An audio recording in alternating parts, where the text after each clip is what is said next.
안녕하세요. 인생 이야기입니다. 오늘 사연은 저도 정말 많이 공감했던 사연인데요. 들으시면서 공감되는 부분을 댓글로 남겨주세요. 오늘도 사랑합니다.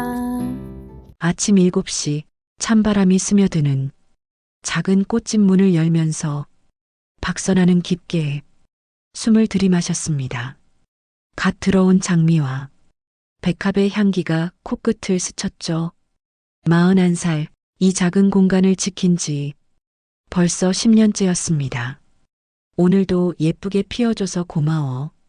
선아는 하나하나 꽃들을 살펴보며 시든 잎사귀를 정리했습니다.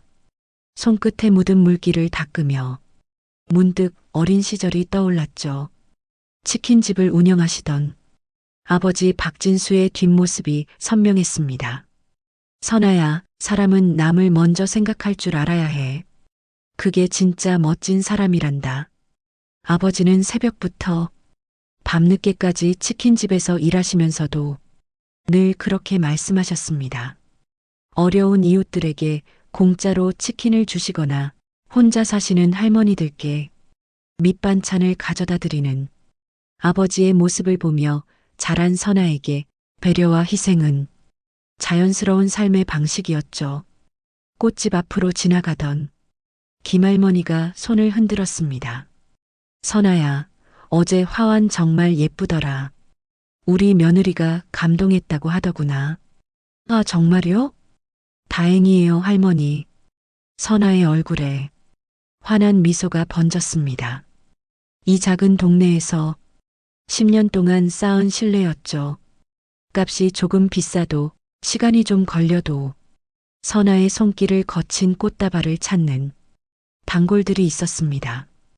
오전 11시 핸드폰이 울렸습니다. 여보, 점심 챙겨줄 수 있어? 회사 일이 좀 복잡해져서 남편 최상혁의 목소리였습니다. 5년 전 소개팅에서 만났을 때의 상혁은 참 둥글둥글한 사람이었죠. 웃음도 많고 선아의 말을 잘 들어주는 듯 했습니다. 물론이지. 뭐 먹고 싶어? 아무거나. 너가 알아서 해줘.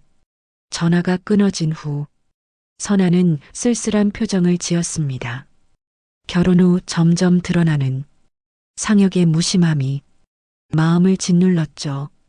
항상 아무거나 알아서 대충이라는 말들. 처음엔 믿고 맡긴다는 뜻인 줄 알았는데 지금은 그냥 관심이 없다는 걸 깨달았습니다. 오후 2시 시어머니 오미자가 갑자기 꽃집으로 들어왔습니다. 선아야, 우리 친정 조카가 결혼하는데 화환 좀 만들어줘. 크고 화려하게. 네, 어머니. 언제까지 필요하신가요?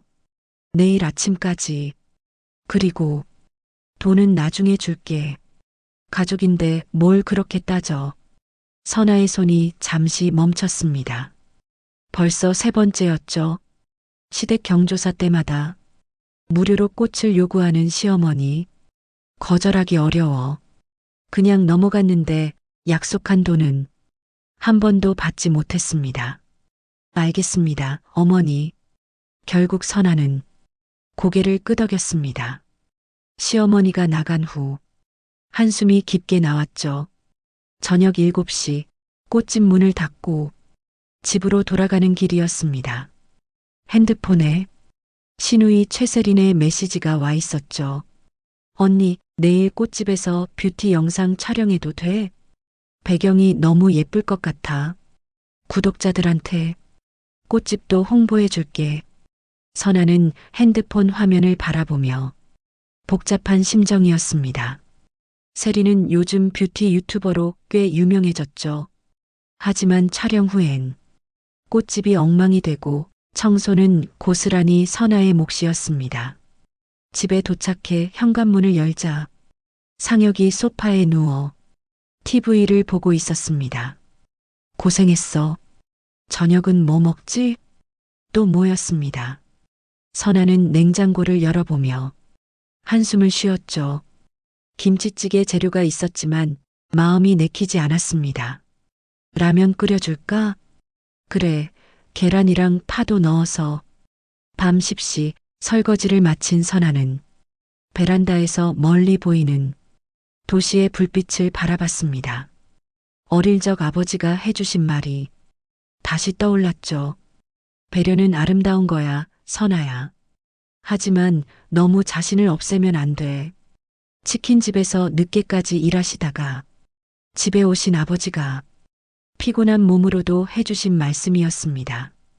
그때는 무슨 말인지 이해하지 못했어요. 지금은 조금 알 것 같았죠. 하지만 이미 습관이 되어버린 양보와 배려를 멈추기는 어려웠습니다. 꽃집에서 홀로 향기를 맡으며 보내는 시간이 유일한 위로였습니다. 그 작은 공간에서만큼은 선아 자신일 수 있었죠. 하지만 문득 마음 한구석에서 불안한 예감이 스며들었습니다.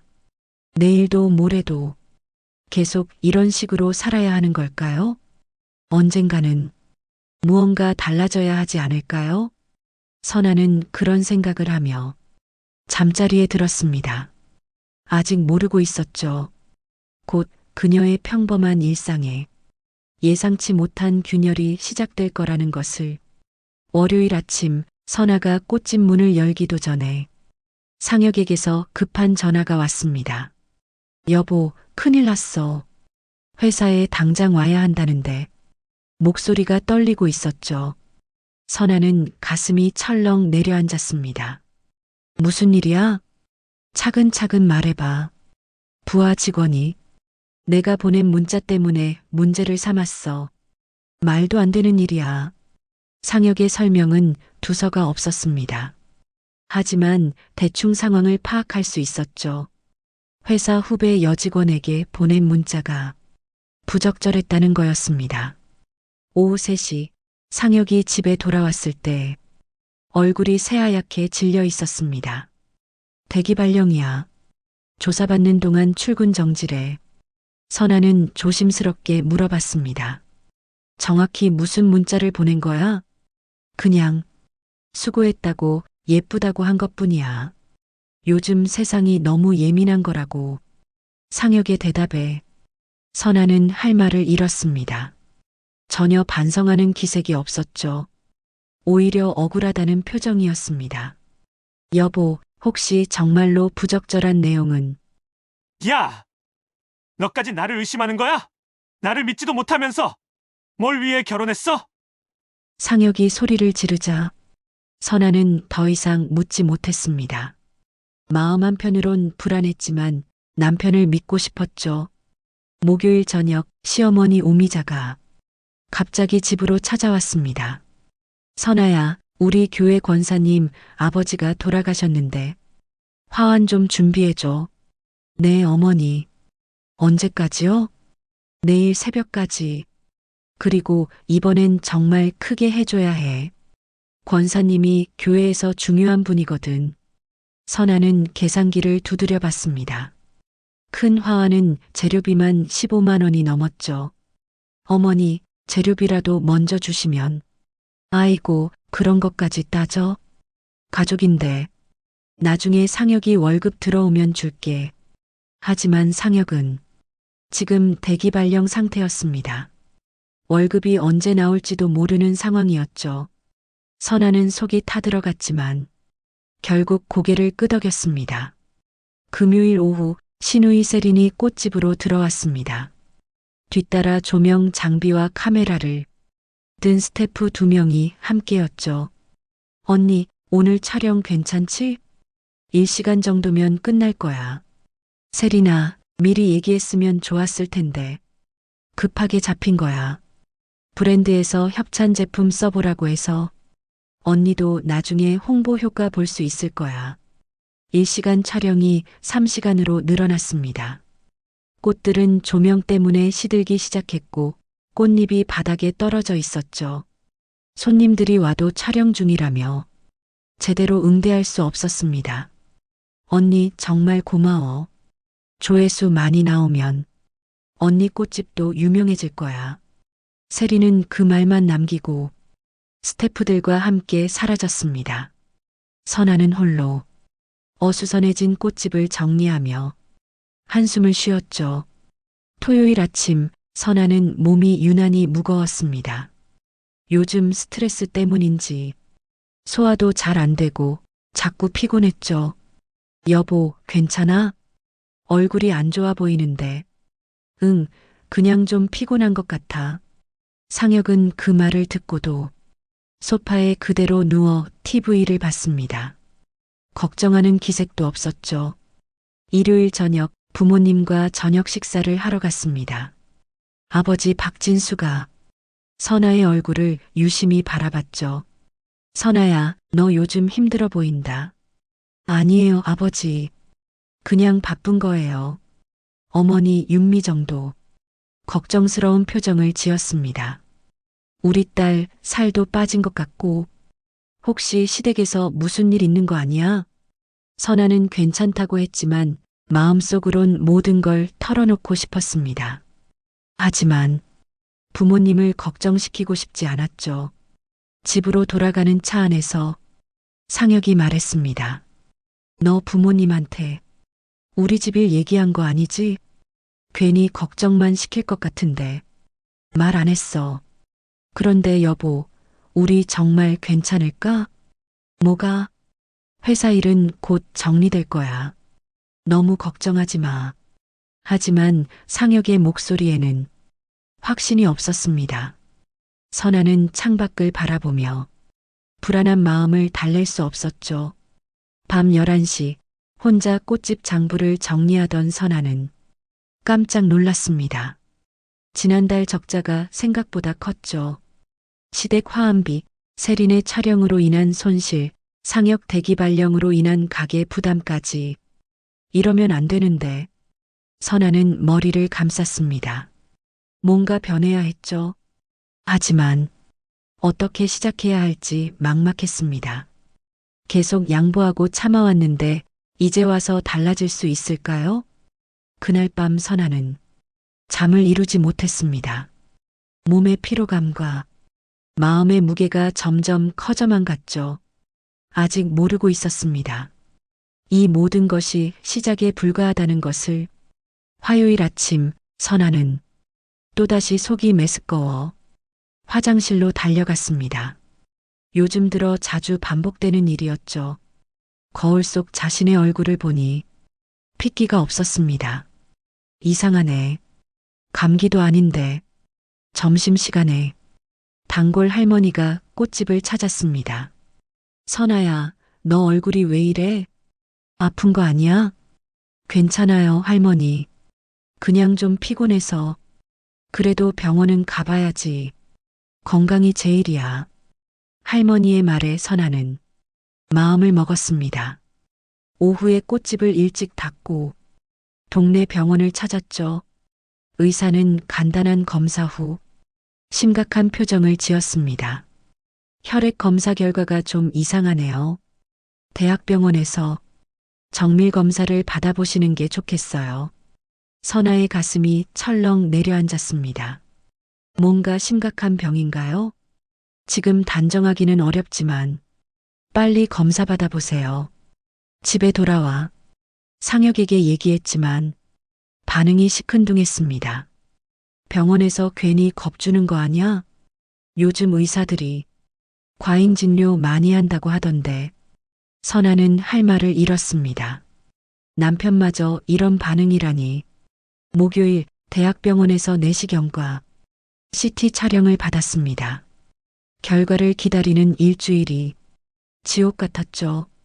상혁은 여전히 집에서 빈둥거리며 취업 준비는 하지 않았습니다. 다음 주 화요일 검사 결과를 들으러 병원에 갔습니다. 선아는 혼자였습니다. 상혁은 친구들과 약속이 있다며 따라오지 않았죠. 박선아 환자분, 의사가 심각한 표정으로 CT 사진을 가리켰습니다. 대장암 2기로 진단됩니다. 다행히 전이는 없지만 즉시 치료를 시작해야 해요.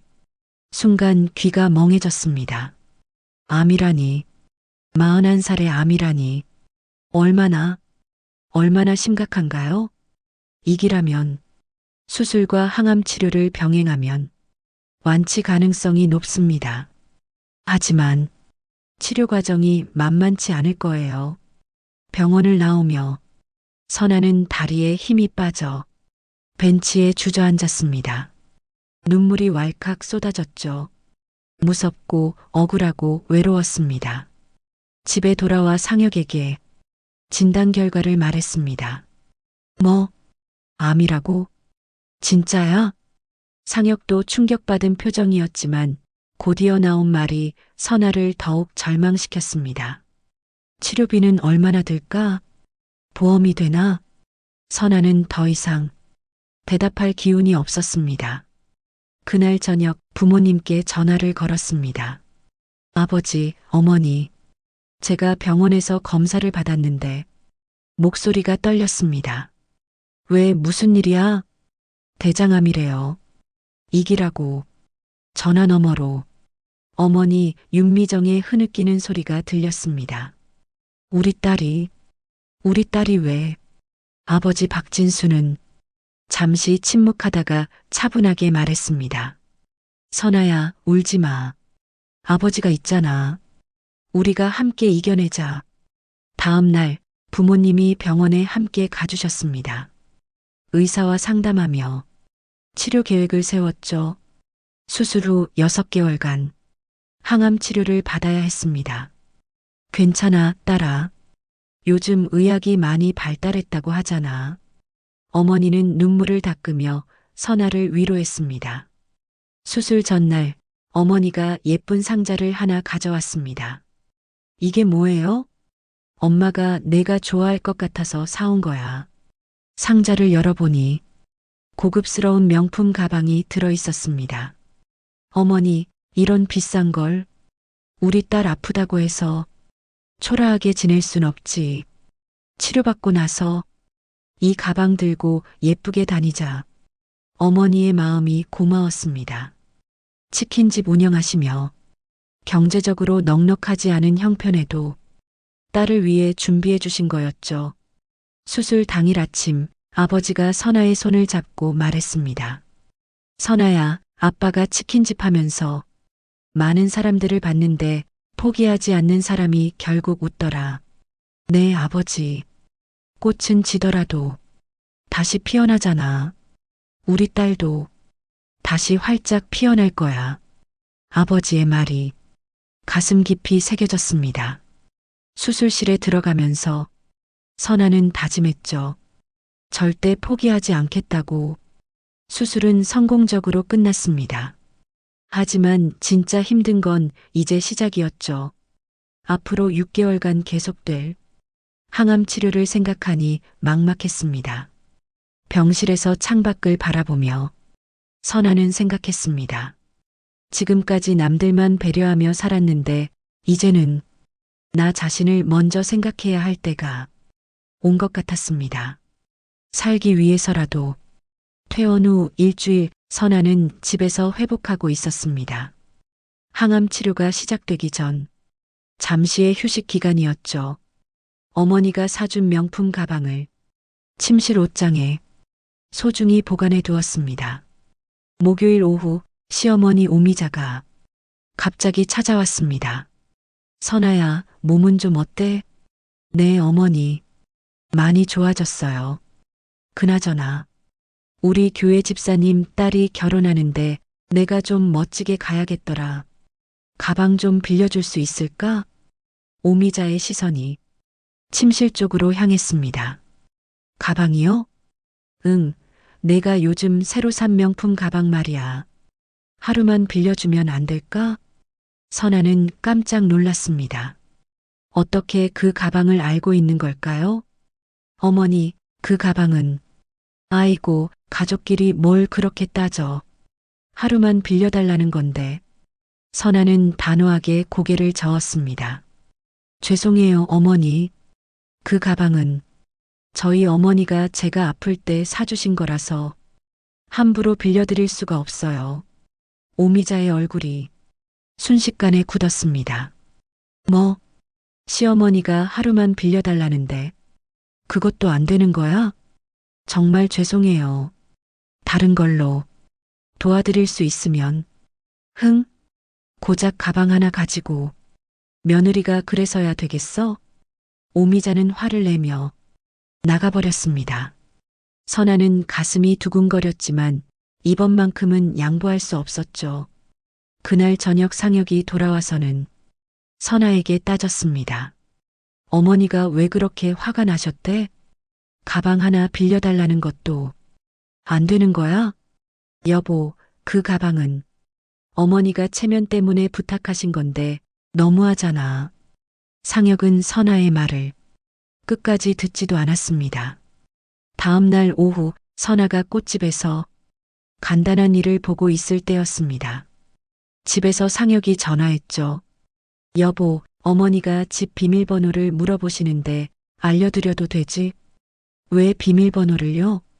그냥 뭔가 가져갈 게 있다고 하시던데. 선아는 불안한 예감이 들었습니다. 안 돼요. 지금은 제가 없으니까. 하지만 이미 상혁은 전화를 끊어버렸습니다. 1시간 후 급히 집으로 돌아간 선아는 충격을 받았습니다. 침실 옷장이 열려 있었고 명품 가방이 사라져 있었죠. 손이 떨렸습니다. 어머니가 딸의 회복을 바라며 준비해 주신 소중한 선물이었는데 상혁에게 전화를 걸었지만 받지 않았습니다. 시어머니에게도 전화했지만 역시 응답이 없었죠. 그날 저녁 부모님께 전화를 드렸습니다. 아버지, 제가 말씀드릴 게 있어요. 무슨 일이야, 딸아? 선아는 울먹이며 상황을 설명했습니다. 시어머니가 무단으로 가방을 가져간 일을 말이죠. 뭐라고? 그 사람이 어떻게? 아버지의 목소리에 분노가 담겨 있었습니다. 우리 딸 아픈데 정성껏 사준 걸 어떻게 그럴 수가 있어? 어머니도 눈물을 흘리며 말했습니다. 선아야, 그냥 참지 마. 이번엔 안 돼. 하지만 시어머니인데 아버지가 단호하게 말했습니다. 선아야, 아버지가 경찰서에 신고할 거다. 이건 명백한 절도야. 아버지, 그러면 가족 관계가 이미 가족이 아니야. 아픈 딸한테서 가방을 훔쳐가는 게 가족이냐? 선아는 아버지의 결심에 찬 목소리를 듣고 있었습니다. 평소 온화하던 아버지였지만 가족을 지키는 일에는 절대 물러서지 않는 분이었죠. 다음 날 아침 아버지가 직접 경찰서에 가서 절도 신고를 했습니다.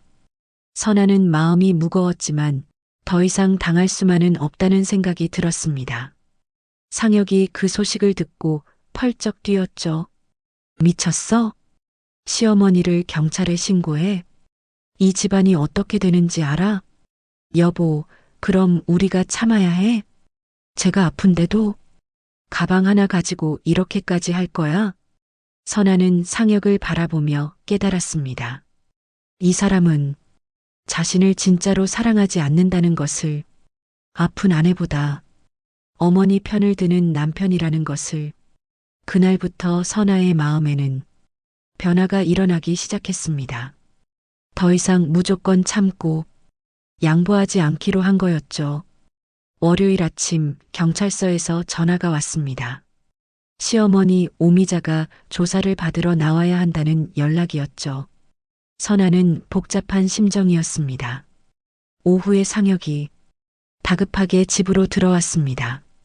어머니가 경찰서에서 조사받으셨어. 동네 사람들이 다 알게 됐다고 하시네. 그래서요? 선아의 목소리가 평소와 달랐습니다.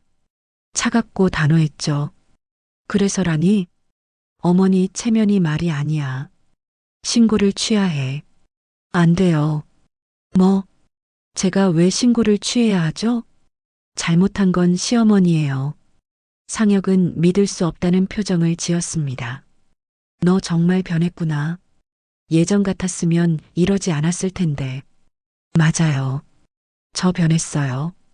이제 더 이상 참지 않을 거예요.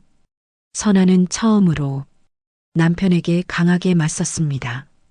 화요일부터 항암 치료가 시작됐습니다. 주사를 맞으며 선아는 새로운 각오를 다졌죠. 몸도 마음도 치료받겠다고 말이에요. 치료 후 집에 돌아오니 시어머니가 기다리고 있었습니다. 선아야, 우리가 얘기 좀 하자. 네, 어머니. 신고를 취하해. 내가 잘못했어. 오미자는 처음으로 사과했습니다. 하지만 선아는 알 수 있었죠. 진심이 아니라는 것을. 어머니, 가방은 어디 있어요? 그건 이미 빌려준 사람이 있어서. 선아는 한숨을 쉬었습니다. 어머니, 저도 이제 달라질 거예요. 앞으로는 무리한 요구 받아들이지 않을 거예요. 뭐라고? 며느리가 시어머니한테 그런 식으로 말하는 거야? 네. 저도 사람이에요. 아프기도 하고 힘들기도 해요. 오미자는 화를 내며 나가버렸습니다. 하지만 선아는 후회하지 않았죠. 목요일 항암 치료 2번째 날이었습니다. 부작용으로 머리카락이 빠지기 시작했어요. 거울을 보며 눈물이 났지만 동시에 각오가 더 단단해졌습니다. 꽃집에 들른 단골 할머니가 걱정스러운 표정을 지었습니다. 선아야, 너 많이 힘들구나. 괜찮아요, 할머니. 이겨낼 수 있어요. 그래, 우리 선아는 강한 아이야. 꽃처럼 다시 피어날 거야. 할머니의 격려가 힘이 됐습니다. 금요일 저녁 상혁이 또다시 화를 냈습니다. 너 때문에 우리 가족이 동네에서 얼굴을 못 들고 다녀. 어머니가 얼마나 창피해 하시는지 알아? 그럼 제가 어떻게 해야 해요? 계속 당하고만 살아야 해요? 가족 관계에서 어느 정도 양보는 필요한 거 아니야? 양보는 서로 하는 거예요. 저만 일방적으로 양보할 이유는 없어요. 선아는 더 이상 물러서지 않았습니다. 상혁은 그런 아내를 이해하지 못했죠. 토요일 부모님이 병문안을 오셨습니다. 딸아, 얼굴이 많이 좋아졌네. 네, 아버지. 마음이 편해져서 그런 것 같아요. 잘했어. 참기만 하는 게 미덕이 아니야.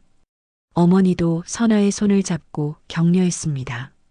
우리 딸, 이제 좀 자기 자신을 사랑할 줄 아는구나. 일요일 저녁 신우이 세린이 갑자기 찾아왔습니다. 언니, 꽃집에서 촬영 좀 하면 안 될까? 새로 나온 제품 리뷰하려고. 안 돼. 선아의 답은 짧고 명확했습니다. 선아의 답은 짧고 명확했습니다. 왜? 전에는 해줬잖아. 전에는 내가 바보였어. 이제는 안 해줄 거예요. 세리는 당황했지만 선아는 흔들리지 않았습니다. 언니가 정말 변했네. 그럼 우리 관계도 틀어지는 거야? 세리나, 관계는 서로 배려할 때 유지되는 거야. 일방적으로 요구만 하면서 관계라고 할 수 있을까? 세리는 할 말을 잃고 돌아갔습니다. 그날 밤 선아는 거울을 보며 생각했습니다. 머리카락은 많이 빠졌지만 얼굴에는 이전에 없던 단단함이 있었어요. 더 이상 무조건 배려하는 사람이 아니라 자신을 지킬 줄 아는 사람으로 변해가고 있었습니다. 아프지만 의미 있는 변화였죠. 이제 진짜 치유가 시작된 것 같았습니다. 항암 치료 3차가 끝난 어느 월요일, 꽃집 매출이 갑자기 뚝 떨어졌습니다. 평소 찾던 손님들도 뜸해졌죠. 선아는 이상했지만 몸이 워낙 힘들어서 크게 신경 쓰지 못했습니다. 화요일 오후 단골 할머니가 걱정스러운 표정으로 찾아왔습니다. 선아야, 너 인터넷에 뭔 글이 올라왔는데. 네. 무슨 글이요? 할머니는 핸드폰을 꺼내 보여주었습니다. 동네 맘카페와 꽃집 리뷰 사이트에 악의적인 글들이 올라와 있었어요. 여기 꽃집 서비스 최악이에요. 꽃은 금방 시들고 사장은 불친절해요. 비싸기만 하고 품질은 엉망. 다른 꽃집 가세요. 결혼식 부케 주문했는데 완전 망쳤네요. 절대 비추천. 선아는 글을 읽으며 충격을 받았습니다. 전혀 사실이 아닌 내용들이었죠. 이런 말도 안 되는 거짓말을. 더 충격적인 건 글 작성자들의 닉네임이었습니다. 뷰티퀸 세린, 예뻐지고 싶은 세린 등 세린을 연상시키는 이름들이었어요. 선아는 곧바로 신우이에게 전화를 걸었습니다. 세린아, 지금 시간 있니? 왜? 갑자기?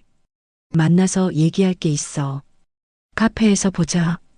1시간 후 동네 카페에서 만난 세린은 어색한 미소를 지었습니다. 언니, 무슨 일이야?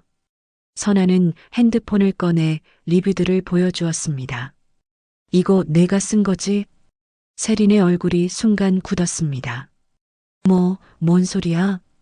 내가 왜 그런 글을 써? 닉네임 봐. 너무 뻔하잖아. 우연의 일치일 수도 있잖아. 세린이란 이름 나만 쓰는 것도 아니고. 하지만 세린의 목소리가 떨리고 있었습니다. 선아는 더 확실한 증거를 내밀었죠. 이 리뷰에서 말하는 결혼식 부케 사건은 실제로 없었던 일이야. 그런데 내가 예전에 친구 결혼식 때 내가 부케를 못 만들어줘서 속상했다고 한 얘기랑 똑같네. 세린의 얼굴이 새하얗게 질렸습니다. 언니, 왜 그랬어? 내가 촬영 거절한 게 그렇게 기분 나빴니? 세린은 한참 동안 말이 없다가 결국 고백했습니다. 미안해, 언니. 화가 나서 그랬어. 예전에는 다 들어주더니 갑자기 차갑게 굴어서 그래서 내 꽃집을 망치려고 한 거야? 망치려던 건 아니야. 그냥 혼내주고 싶었어. 선아는 한숨을 깊게 쉬었습니다. 세린아, 너 때문에 우리 꽃집 매출이 30% 떨어졌어. 나 지금 아픈 몸으로 치료비 벌어야 하는 상황인데 세린의 눈에 눈물이 맺혔습니다. 정말 미안해, 언니. 그렇게까지 될 줄 몰랐어. 지금이라도 글들 다 삭제해. 그리고 다시는 이런 일 하지 마. 알겠어. 지금 당장 다 지울게. 세린은 울먹이며 핸드폰을 꺼내 하나하나 글을 삭제하기 시작했습니다.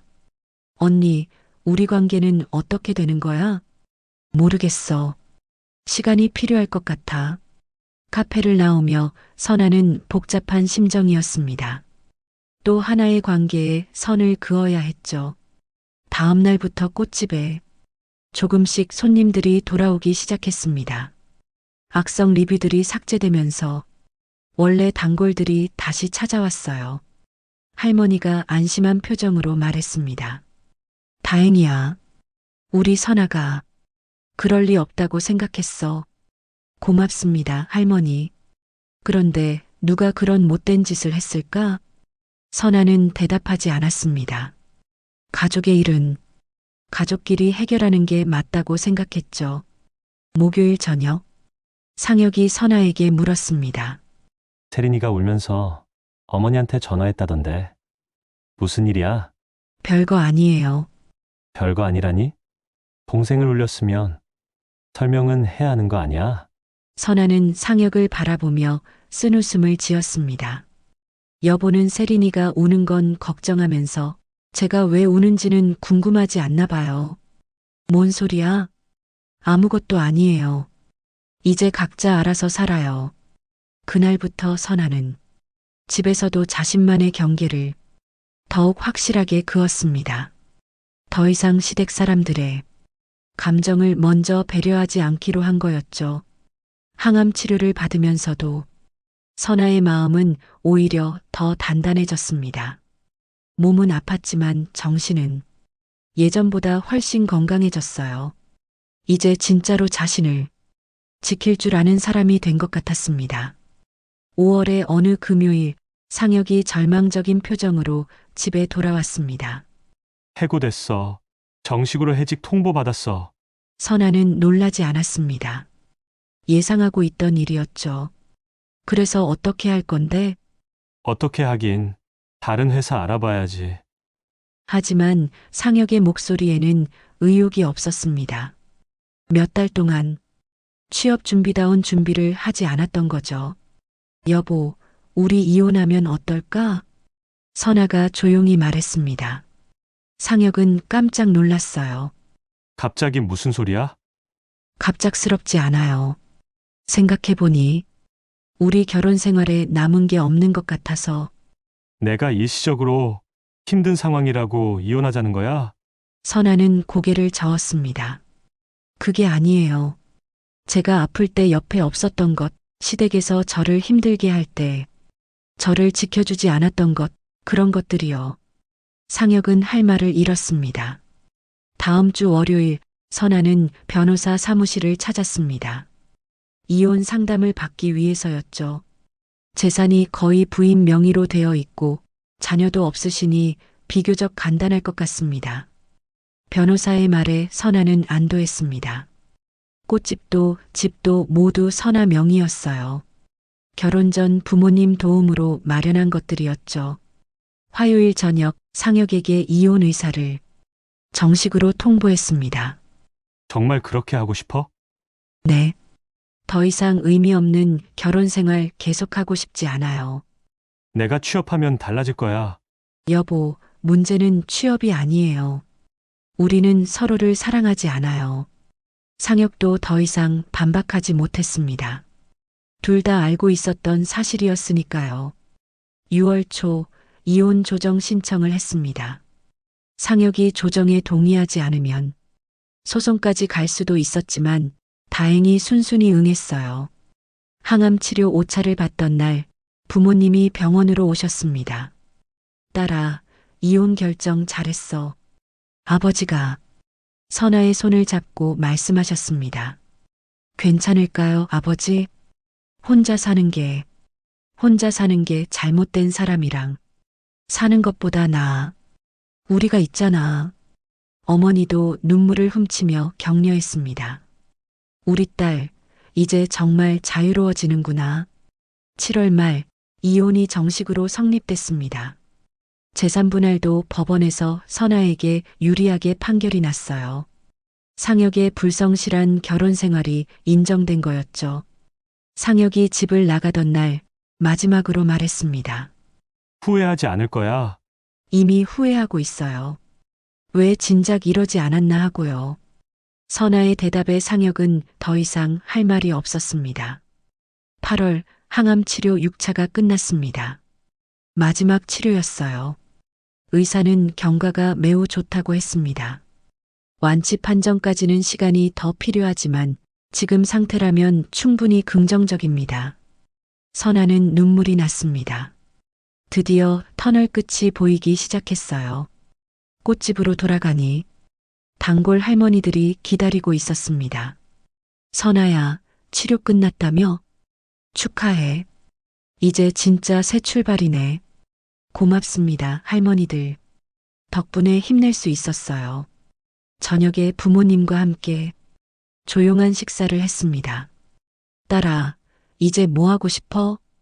일단 꽃집이나 차근차근 다시 해볼까 해요. 무리하지 말고요. 좋은 생각이야. 천천히 해. 아버지의 말씀에 선아는 고개를 끄덕였습니다. 그날 밤 혼자 된 집에서 선아는 조용한 평화를 느꼈습니다. 더 이상 눈치 볼 사람도 일방적으로 배려해야 할 사람도 없었어요. 비로소 자신만의 시간과 공간을 되찾은 거였죠. 시댁과는 완전히 연락을 끊었습니다. 시어머니도 세린이도 더 이상 선아를 찾지 않았어요. 서로에게 필요 없는 관계였다는 걸 모두 깨달은 것 같았습니다. 9월이 되자 선아의 머리카락이 다시 자라기 시작했습니다. 짧지만 건강해 보이는 새 머리카락이 희망처럼 느껴졌어요. 꽃집도 조금씩 활기를 되찾았습니다. 예전처럼 무리하지 않고 할 수 있는 만큼만 하면서도 단골들은 계속 찾아왔죠. 정말 다시 시작하는 거구나. 선아는 거울을 보며 혼잣말했습니다. 얼굴에는 이전에 없던 평온함이 있었어요. 힘든 시간을 겪으면서 얻은 진짜 자유였습니다. 10월의 어느 화요일 아침, 선아는 병원에서 기다리던 소식을 들었습니다. 완치 판정입니다. 축하드려요. 의사의 말에 선아는 그만 울음을 터뜨렸습니다. 1년 전 암 진단을 받았을 때의 절망감이 떠올랐어요. 그때와 지금 완전히 다른 사람이 된 것 같았습니다. 감사합니다, 선생님. 정말 감사해요. 병원을 나와 부모님께 전화를 드렸습니다. 아버지, 완치래요. 정말 완치됐어요. 우리 딸 정말 잘했어. 아버지가 얼마나 자랑스러운지 몰라. 전화 너머로 어머니의 흐느끼는 소리가 들렸습니다. 기쁨의 눈물이었죠. 꽃집으로 돌아가니 단골 할머니가 기다리고 있었습니다. 선아야, 얼굴이 완전히 달라졌네. 건강해 보여. 네, 할머니. 이제 정말 괜찮아요. 다행이야. 우리가 얼마나 걱정했는지 몰라. 오후에는 꽃시장에 갔습니다. 오랜만에 마음껏 꽃을 고르는 시간이었어요. 예쁜 장미, 싱싱한 백합, 향기로운 카네이션들이 선아를 반겨주는 것 같았습니다. 역시 꽃이 최고야. 선아는 꽃들을 바라보며 웃었습니다. 이 작은 행복이 얼마나 소중한지 새삼 깨달았어요. 11월 꽃집은 완전히 안정을 되찾았습니다. 예전처럼 바쁘지는 않았지만 여유 있게 운영하니 오히려 더 만족스러웠어요. 작지만 향기로운 공간이면 충분해. 선아는 꽃다발을 만들며 혼잣말했습니다. 주말마다 부모님과 함께 시간을 보내는 게 일상이 됐습니다. 시장 보기, 산책하기, 때로는 꽃시장 구경하기까지. 딸아, 너 요즘 정말 편해 보인다. 토요일 오후 공원을 산책하며 아버지가 말씀하셨습니다. 네, 아버지. 진짜 편해요. 배려도 중요하지만 경계가 있어야 진짜 배려가 되는 거였구나. 맞아요. 이제야 그걸 알겠어요. 어머니도 선아의 팔짱을 끼며 말했습니다. 우리 딸이 이렇게 단단해지다니. 엄마가 정말 뿌듯해. 12월 첫눈이 내린 날이었습니다. 선아는 꽃집 앞에서 눈을 맞으며 서 있었어요. 한 해 전 이맘때는 상역과 시댁 사람들 때문에 스트레스를 받고 있었죠. 그리고 몸이 아프다는 것도 모르고 있었고요. 지금은 모든 게 달랐습니다. 혼자이지만 외롭지 않았고 작은 꽃집이지만 충분히 행복했습니다. 선아 씨, 새해 복 많이 받으세요. 지나가던 동네 아주머니가 인사했습니다. 네, 아주머니도 새해 복 많이 받으세요. 선아의 미소가 진심으로 밝았습니다. 저녁에 집에서 차를 마시며 선아는 창밖 눈을 바라봤습니다. 아버지 말씀이 맞았어. 꽃은 지더라도 다시 피어나는구나. 1년 전 절망의 순간에 아버지가 해주신 말씀이 떠올랐어요. 그때는 위로가 되지 않았는데 지금은 정말 그 의미를 알 것 같았습니다. 선아는 이제 두 번째 인생을 살고 있었어요. 첫 번째 인생이 다른 사람들을 위해 자신을 희생하며 산 시간이었다면 두 번째 인생은 자신을 소중히 여기면서도 진짜 배려할 줄 아는 사람으로 사는 시간이었습니다. 더 이상 무조건적인 양보는 하지 않았지만 진심으로 도움이 필요한 사람들에게는 기꺼이 손을 내밀었어요. 경계가 있는 배려. 새해가 되면 41살에서 42살이 됩니다. 늦지 않았어요. 아니, 오히려 이제 시작이었습니다. 천천히 하지만 단단하게. 선아는 그렇게 다짐하며 또 하루를 마무리했습니다. 내일 아침에도 꽃집 문을 열고 꽃들과 함께 하루를 시작할 거예요. 작지만 확실한 행복과 함께 말이죠. 꽃처럼 다시 피어난 삶, 그 향기가 얼마나 달콤한지 이제 선아는 알고 있었습니다. 오늘도 사연 들어주셔서 감사합니다. 다음 사연에서 만나요. 구독 잊지 마세요.